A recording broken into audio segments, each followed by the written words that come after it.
بسم اللہ الرحمن الرحیم۔ السلام علیکم۔ ہم دونوں میاں بیوی بے اولاد تھے اور تنہا زندگی گزار رہے تھے۔ گھر کی گزر بسر کے لیے میرے شوہر رکشہ چلاتے تھے۔ ایک رات میرے شوہر کام سے واپس آئے تو دیکھا رکشہ میں کوئی سواری اپنا سامان بھول گئی ہے۔ جیسے ہی وہ بیگ ہم دونوں میاں بیوی نے اٹھا کر دیکھا تو ہمارے پیروں تلے سے زمین نکل گئی، کیونکہ اس بیگ کے اندر تو ایک دنیا میں انسان کا آسرا اور سہارا اولاد کو کہا گیا ہے۔ کہتے ہیں کہ شادی کے بعد ایک گھر اور عورت تبھی مکمل ہوتی ہے جب وہ ماں بنتی ہے۔ ایک گھر بھی تبھی گھر کہلاتا ہے جب اس میں کلکاریاں گونجتی ہیں۔ مگر اس کے باوجود دنیا میں ایسے بہت سے جوڑے ہیں جو بے اولاد ہیں اور اپنی زندگی میں آنے والی اس کمی کو امتحان یا قدرت کی طرف سے آزمائش سمجھ کر کسی نہ کسی طرح برداشت کر رہے ہیں۔ میں بھی ایسے ہی بے اولاد جوڑوں میں سے ایک تھی۔ آئیے میں آج آپ کو اپنی کہانی سناتی ہوں، جسے سن کر آپ کو یقین ہو جائے گا کہ معجزے آج بھی ہوتے ہیں۔ میرا نام سائمہ بطول ہے۔ میرا تعلق فورٹ عباس شہر سے ہے۔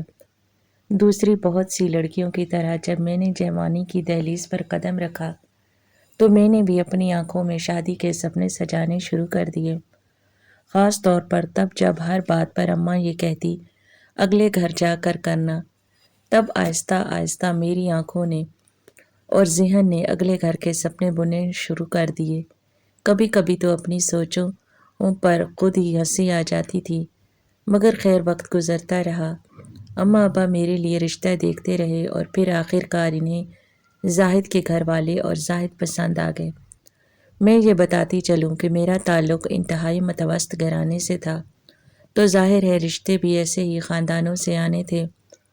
زاہد کی فیملی بہت مختصر تھی۔ والد کا انتقال ہو چکا تھا، بوڑھی ماں تھی اور ایک شادی شدہ بہن تھی۔ روزگار کے لیے زاہد رکشہ چلاتا تھا۔ اماں ابا کو یہ رشتہ نہایت مناسب لگا۔ یوں میں بیاہ کر زاہد کے آنگن میں چلی آئی۔ شادی شدہ زندگی کا آغاز ہو گیا تھا اور زندگی میں ہر طرف سکھ چین ہی تھا، جس پر میں اللہ تعالیٰ کا لاکھوں شکر ادا کرتی تھی۔ وقت دھیرے دھیرے سرکتا رہا۔ دیکھتے ہی دیکھتے میری شادی کو 6 ماہ گزر گئے۔ گو کہ میرے سسرال میں بچے کی ابھی کسی کو بھی جلدی نہیں تھی۔ میری ساس یا میرا شوہر کوئی بھی بچے کا ذکر نہیں کرتا تھا، مگر پھر بھی شادی کے بعد ایک امید سی لگ جاتی ہے ماں بننے کی۔ مجھے بھی یہ امید تھی، مگر ابھی فکر نہیں تھی۔ لیکن جیسے جیسے وقت گزرتا جا رہا تھا، ارد گرد کے ملنے جلنے والے طرح طرح کی باتیں کر کے ذہن میں 100 طرح کی پریشانیاں اور وسوسے ڈال رہے تھے۔ اسی طرح امید کی کرن تھامے ہوئے آخر کار 1 سال بھی گزر گیا۔ اب مجھے تھوڑی سی تشویش ہونے لگی۔ میں نے اپنے شوہر زاہد سے اس بارے میں مشورہ کیا کہ ہمیں ڈاکٹر سے چیک اپ کروانا چاہیے، کیونکہ اکثر دیکھنے اور سننے والوں کا یہ کہنا تھا کہ جن شادی شدہ جوڑوں کو شادی کے فوراً بعد بچے کی امید ہو جاتی ہے، انہی کو بچے ہوتے ہیں، اور جن کو شادی کے فوراً بعد امید نہیں ہوتی تو وہ بے اولاد ہی رہ جاتے ہیں۔ میری بات سننے کے بعد زاہد نے اپنے سر کو جھٹکا اور کہنے لگے، کمال ہے، تم لوگوں کی باتوں پر توجہ دیتی ہو۔ لوگوں کا تو کام ہے باتیں بنانا، بنانے دو، جو منہ میں آتا ہے کہتے رہتے ہیں، تم بس ایک کان سے سنو دوسرے سے نکال دو۔ اولاد دینا یا نہ دینا اللہ تعالیٰ کے بس کی بات ہے۔ کیا تم قرآن پاک کی اس آیت کا ترجمہ بھول گئی ہو، جس میں اللہ تعالیٰ فرماتا ہے ہم جسے چاہے بیٹیاں دیں اور جسے چاہے بیٹے دیں، جسے چاہے بیٹے اور بیٹیاں دیں اور جسے چاہے بانجھ رکھیں، بے شک وہ قدرت والا ہے، یہ سب اللہ تعالیٰ کے ہاتھ میں ہے۔ زاہد کی بات سن کر میں کچھ لمحے کے لیے خاموش رہ گئی۔ ان کے چہرے کی طرف دیکھتی رہی، پھر میں نے مدھم آواز میں کہا، ہاں آپ کی بات ٹھیک ہے، بے شک وہ ذات قدرت والی ہے، جسے چاہے نواز دے، جسے چاہے محروم رکھے، لیکن پھر بھی اگر ایک بار ہم کسی اسپیشلسٹ ڈاکٹر سے چیک اپ کروا لیں تو دل کی تسلی بھی ہو جائے گی۔ زاہد مسکراتے ہوئے میری طرف دیکھا اور کہا، ٹھیک ہے، تمہارے دل کی تسلی کے لیے میں تمہیں کسی اچھی ڈاکٹر کے پاس لے چلوں گا، ہم دونوں اپنا چیک اپ کروا لیں گے۔ اگلی صبح زاہد شام کو جلدی کام سے واپس آئے۔ آتے ہی انہوں نے شہر کے ایک بڑے ڈاکٹر سے ٹائم لے رکھا تھا اور پھر ہم ڈاکٹر کو چیک اپ کروانے کے لیے گھر سے نکل گئے۔ ڈاکٹر نے ہم دونوں میاں بیوی کا چیک اپ کیا، کچھ ضروری ٹیسٹ وغیرہ لکھ کر دیے۔ ان کی رپورٹس 2 دن بعد لینے کے لیے کہا۔ 2 دن بعد پھر سے ہم دونوں میاں بیوی اس ڈاکٹر کے پاس گئے، لیبارٹری سے ٹیسٹ لیے اور ڈاکٹر کے پاس لے گئے تو معلوم ہوا ہم دونوں میاں بیوی میں کوئی نقص نہیں ہے۔ ڈاکٹر نے بھی ہمیں تسلی دی کہ آپ لوگ بے فکر رہیے، اللہ تعالیٰ جب چاہے گا آپ کو اولاد کی نعمت سے نوازے گا۔ یوں خوشی خوشی ہم دونوں گھر آ گئے۔ اس دن کے بعد سے نہ تو ہم کسی ڈاکٹر کے پاس گئے، نہ ہم دونوں نے اس کے لیے کوئی دوائی کھائی، اور نہ ہی ہم کسی پیر فقیر یا مزار دربار پر گئے، کیونکہ میری ساس اور زاہد دونوں کا ہی یہ ماننا تھا اولاد دینا یا نہ دینا اللہ تعالیٰ کے ہاتھ میں ہے، اس لیے ہمیں کسی اور کا در کھٹکھٹانے کی ضرورت نہیں۔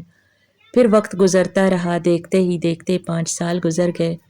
میں اپنے رب کی رضا میں راضی تھی، مگر جیسے جیسے وقت گزرتا جا رہا تھا میرے دل میں یہ تمنا بھی زور پکڑتی جا رہی تھی کہ میرے بھی بچے ہوں، میں بھی ماں بنوں، میں بھی گود میں چھوٹے سے بچے کو کھلاؤں۔ اور ان گزرے 5 سالوں میں میری ساس بھی اللہ کو پیاری ہو چکی تھی۔ میری ساس کی وفات کو 1 سال ہو چکا تھا۔ تب ایک دن ہماری زندگی میں ایک نیا موڑ آیا، ایک ایسا موڑ جس کے بارے میں ہم نے کبھی سوچا بھی نہیں تھا۔ اس رات زاہد رکشہ لے کر گھر واپس آئے۔ میں نے بڑا دروازہ کھولا، انہوں نے رکشہ اندر کیا۔ دروازے سے اندر داخل ہوتے ہی ہمارے صحن میں کوئی لائٹ وغیرہ نہیں تھی۔ آگے برآمدے میں لائٹ چل رہی تھی اور اسی برآمدے والی لائٹ کی مدھم سی روشنی صحن میں بھی پھیلی ہوئی تھی۔ رکشے کو بند کرنے کے بعد جب زاہد رکشے سے اترنے لگے تو ان کی نظر پچھلی سیٹ پر پڑی۔ آگے بڑھتے بڑھتے وہ یکدم ٹھٹک کر رک گئے، کہنے لگے، ارے یہ کیا؟ میں جو بڑے دروازے کی کنڈی لگا کر اب اندر کی طرف جا رہی تھی، میں بھی ان کی آواز سن کر رک گئی اور پلٹ کر ان کے پاس چلی آئی۔ میں نے پوچھا، کیا ہے؟ زاہد آگے ہو کر رکشے میں جھانک رہے تھے اور پھر اندر سے سامان اٹھاتے ہوئے کہنے لگے، شاید کوئی سواری اپنا سامان چھوڑ گئی ہے۔ تجسس کے ہاتھوں مجبور ہو کر میں بھی جلدی سے آگے ہو کر دیکھنے لگی۔ یہ ایک بیگ تھا درمیانی سائز کا جس کی زپ کھلی ہوئی تھی، مگر رکشے میں بھی اندھیرا ہونے کی وجہ سے پتہ نہیں چل رہا تھا کہ اس کے اندر کیا ہے، کپڑے یا کچھ اور۔ زاہد نے ہاتھ بڑھا کر بیگ کی دستی پکڑی اور اسے اٹھا کر باہر نکالا، اور ہم دونوں میاں بیوی نے برآمدے کا رخ کیا، کیونکہ یہاں اندھیرے میں کچھ بھی نظر نہیں آ رہا تھا۔ اندر بڑھتے ہوئے زاہد نے میری طرف دیکھا اور کہنے لگے، خدا خیر کرے، پتہ نہیں اس کے اندر کیا ہو۔ آج کل یہ دہشت گردی کا سنتے رہتے ہیں تو ڈر لگ رہا ہے۔ زاہد کی بات سن کر میرا دل بھی خوف سے دھڑکنے لگا۔ اتنی دیر میں ہم دونوں برآمدے میں پہنچ چکے تھے۔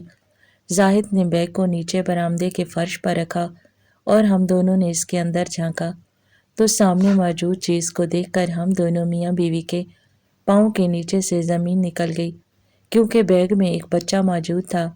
یوں معلوم ہو رہا تھا جیسے یہ بچہ آج کل میں ہی پیدا ہوا ہو۔ بچے کو ایک تولیے میں لپیٹا گیا تھا۔ زاہد حیران پریشان نظروں سے میری طرف دیکھ رہے تھے، جبکہ میرے اندر تو سوئی ہوئی ممتا یکدم بیدار ہو چکی تھی۔ میں نے بچے کو جلدی سے اٹھانا چاہا تو زاہد کہنے لگے، رک جاؤ سائمہ، پتہ نہیں یہ بچہ کس کا ہے، ہمیں اسے اٹھانا بھی چاہیے یا نہیں، کل کو کوئی مسئلہ ہی نہ کھڑا ہو جائے۔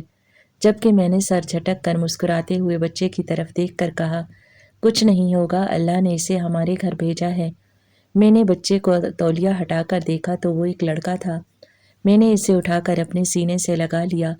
اٹھانے سے اس کی آنکھ کھل چکی تھی اور اب وہ رونا شروع ہو چکا تھا۔ شاید وہ بھوکا تھا اور کچھ کھانے کو مانگ رہا تھا۔ میں نے ایک پلیٹ میں نیم گرم دودھ ڈالا اور چمچ کی مدد سے بچے کو دودھ پلایا۔ پھر اس کے بعد پانی گرم کیا اور بچے کو نہلایا، اسے ایک چادر میں ہی لپیٹ لیا۔ میں نے زاہد سے کہا، کل جب آپ کام سے واپس آئیں تو آتے ہوئے اس کے لیے 2-3 سوٹ لے آئیے گا۔ زاہد نے اس بات میں سر ہلا تو دیا، مگر ان کے چہرے پر پریشانی اب بھی نظر آ رہی تھی۔ مگر پھر میری طرف دیکھ کر مسکراتے ہوئے کہنے لگے، تم تو اس کے یوں کام کرنے لگ گئی ہو جیسے یہ تمہارا ہی بیٹا ہے۔ میں نے بھی مسکرا کر بچے کے چہرے پر ہاتھ پھیرا اور کہا، اگر اللہ نے اسے ہمارے گھر بھیجا ہے تو یہ ہمارا ہی بیٹا ہوا نا۔ زاہد، ہم اس کا نام رکھیں؟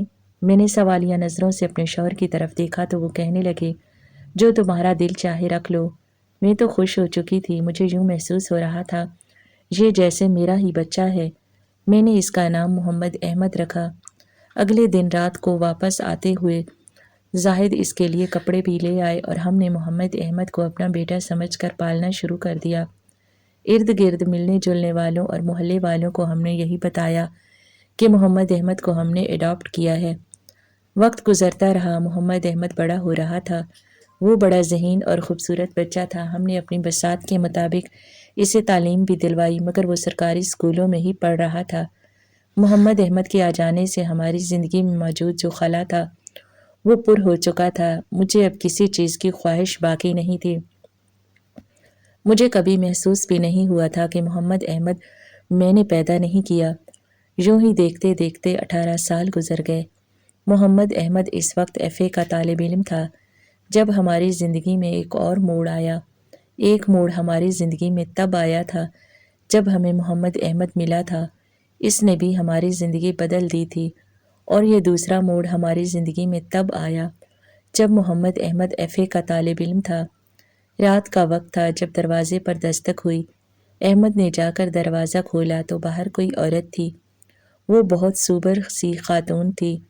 احمد اسے اپنے ساتھ اندر لے آیا، پھر مجھے آواز دے کر کہنے لگا، اماں، کوئی آنٹی آئی ہیں، وہ آپ سے ملنا چاہتی ہیں۔ میں نے آگے بڑھ کر سلام کیا اور حیرت سے ان کے چہرے کی طرف دیکھتے ہوئے پوچھا کہ میں نے آپ کو پہچانا نہیں۔ تو وہ مسکراتے ہوئے کہنے لگی، پہچانیں گی بھی کیسے، ہم کبھی ملے ہی نہیں۔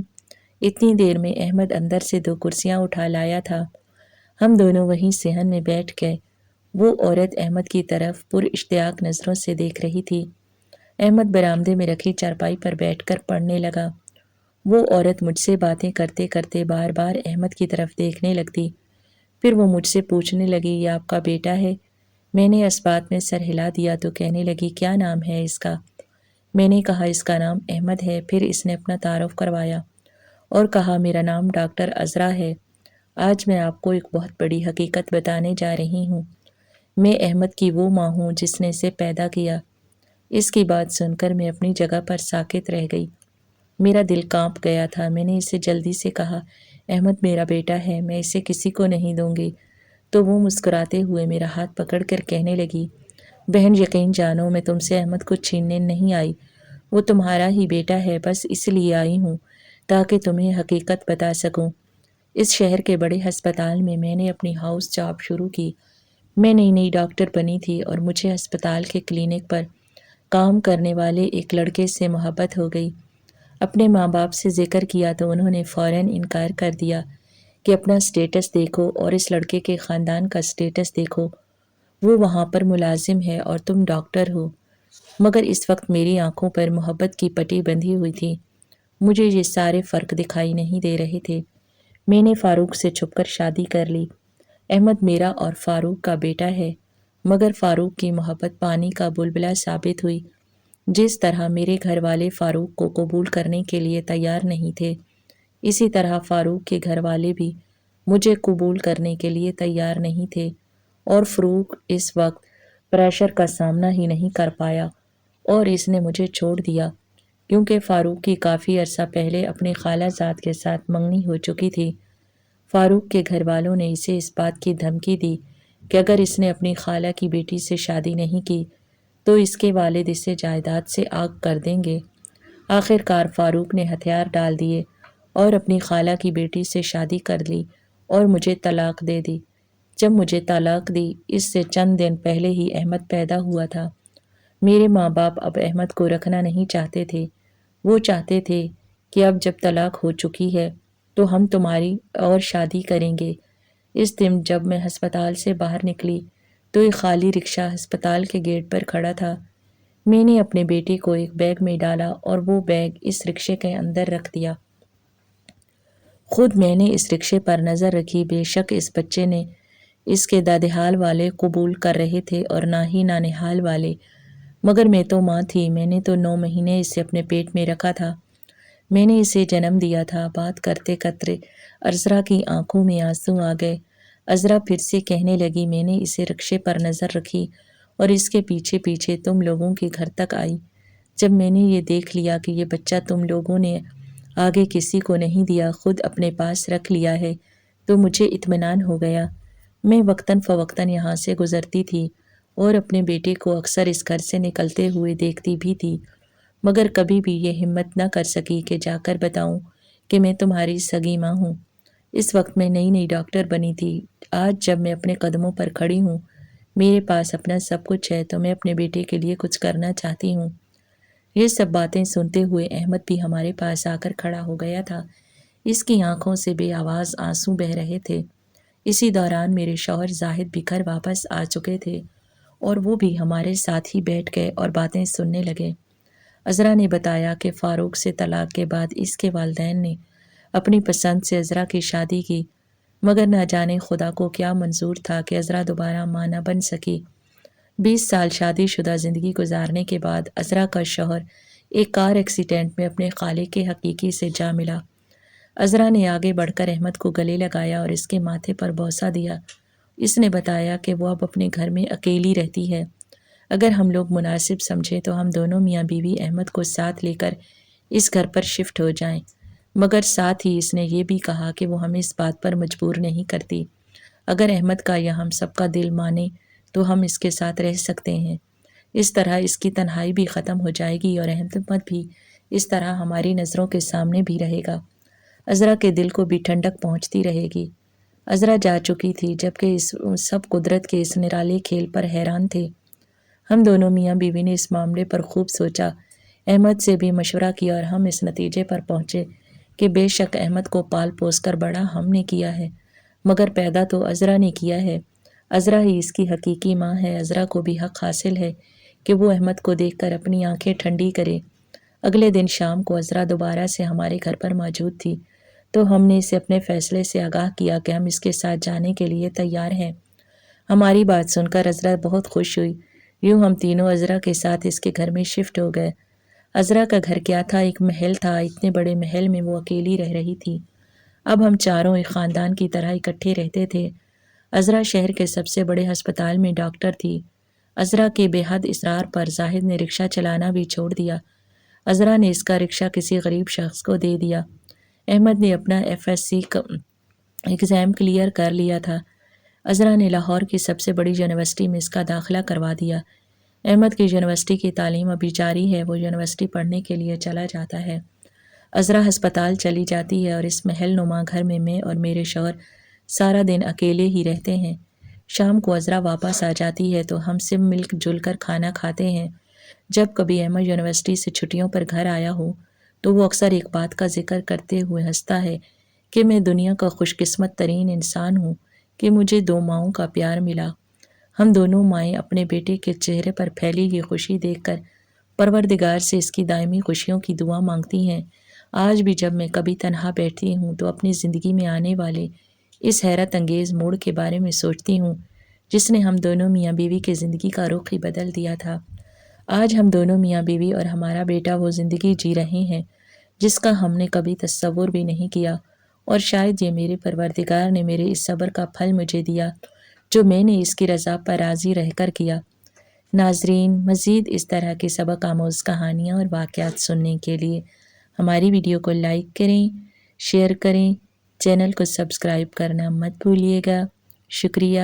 اللہ حافظ۔